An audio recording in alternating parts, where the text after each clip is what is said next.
Olá! Hoje a gente vai mergulhar numa das histórias mais dramáticas e primitivas que acontecem dentro do nosso corpo. A resposta a um trauma. E olha, isso não é só uma lista de reações químicas, não. É uma verdadeira batalha pela sobrevivência, conhecida tecnicamente como resposta endócrino-metabólica ao trauma, ou REMIT. Pensa nisso como uma coreografia biológica complexa, onde cada passo é calculado para manter a vida. E para a gente entender essa resposta, vamos usar uma imagem bem forte. Imagina um cervo que, do nada, dá de cara com um leão.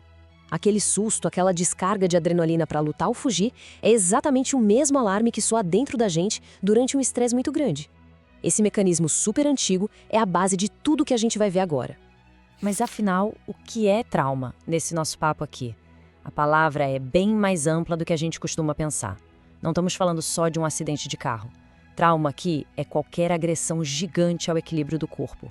Isso pode ser uma cirurgia grande, uma infecção grave, tipo sepse, ou até uma queimadura extensa. Para o corpo, não importa de onde veio a ameaça, ele só reage. E entender isso é fundamental. E aqui está o ponto principal. A intensidade da resposta do corpo é totalmente proporcional ao tamanho da agressão. Sabe? Um cortezinho no dedo vai gerar uma resposta pequena ali no local. Agora, uma cirurgia cardíaca, isso dispara uma resposta gigantesca no corpo todo.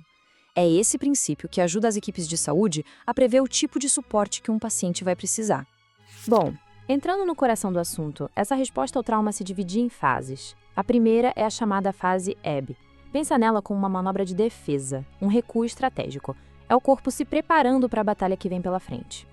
Essa fase acontece logo no comecinho, nas primeiras 24 a 72 horas depois do trauma. O objetivo principal aqui não é atacar, mas sim sobreviver ao impacto inicial. O corpo entra numa espécie de estado de choque controlado para economizar energia, limitar a perda de líquidos e proteger os órgãos mais importantes. É como se ele dissesse: calma, vamos aguentar o tranco primeiro, depois a gente parte para a briga. Agora, olha só que interessante o resumo dessa fase. A taxa metabólica cai. O consumo de oxigênio também diminui. O coração bombeia menos sangue. E os vasos sanguíneos se contraem para mandar o sangue para o que realmente importa: cérebro e coração. Na prática, é nesse momento que o objetivo é estabilizar o paciente, sabe? Controlar o sangramento, garantir que está chegando oxigênio, tudo para ajudar o corpo a passar por esse choque inicial. E depois da calmaria defensiva da fase EB, aí vem a tempestade. Vamos agora para a fase Flow, que é quando o corpo parte para a ofensiva. E essa é, de longe, a fase mais dramática e longa de todo esse processo. Esse slide aqui mostra a virada de chave de um jeito muito claro. Se na fase EB a ordem era conservar energia, agora, na fase Flow, a ordem é consumir todos os recursos. O corpo sai de um estado de metabolismo baixo para um de metabolismo altíssimo. A temperatura sobe, muitas vezes dando febre, e o foco agora é mobilizar tudo para o reparo. A fase Flow pode durar dias ou até semanas. É um estado de consumo absurdo. Imagina uma fornalha ligada na potência máxima, queimando glicose, gordura e até proteína numa velocidade impressionante.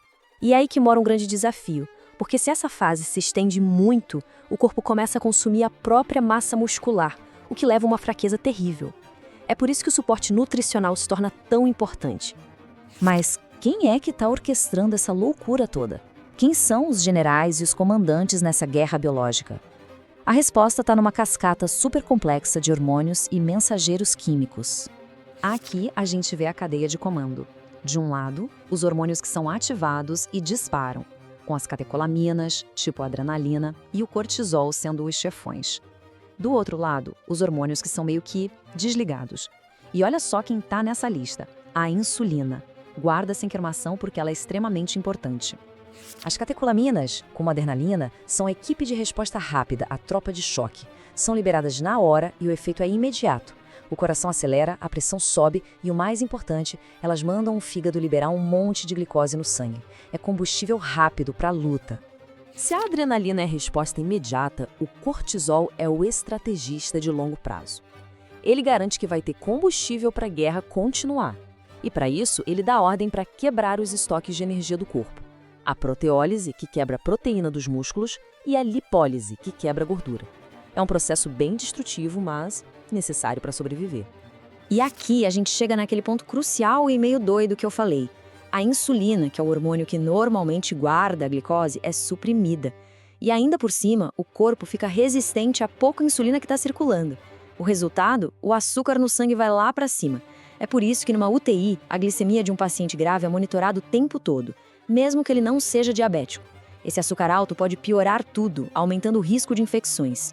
E além dos hormônios, tem outra rede de comunicação agindo, as citocinas.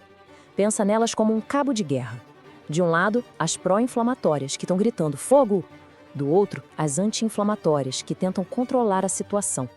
O problema é quando esse equilíbrio se perde e a inflamação sai de controle, podendo levar à famosa tempestade de citocinas, que danifica vários órgãos. Pois é, essa batalha intensa pela sobrevivência não sai de graça. O corpo paga um preço bem alto. Vamos dar uma olhada agora nas consequências e no legado que essa guerra interna deixa. A palavra-chave aqui é catabolismo. Basicamente, é o processo de se autodestruir para gerar energia. Lembra do cortisol? Sob o comando dele, o corpo está literalmente consumindo os próprios músculos e gordura para se manter funcionando. A sobrevivência imediata é a prioridade máxima. E este slide mostra o tamanho da conta. E olha, os números são bem pesados. A perda de massa magra, que é basicamente músculo, está ligada diretamente à mortalidade. Uma perda de 30% da massa magra está associada a uma chance de 50% de mortalidade. Isso mostra por que controlar esse estado catabólico é uma corrida contra o tempo.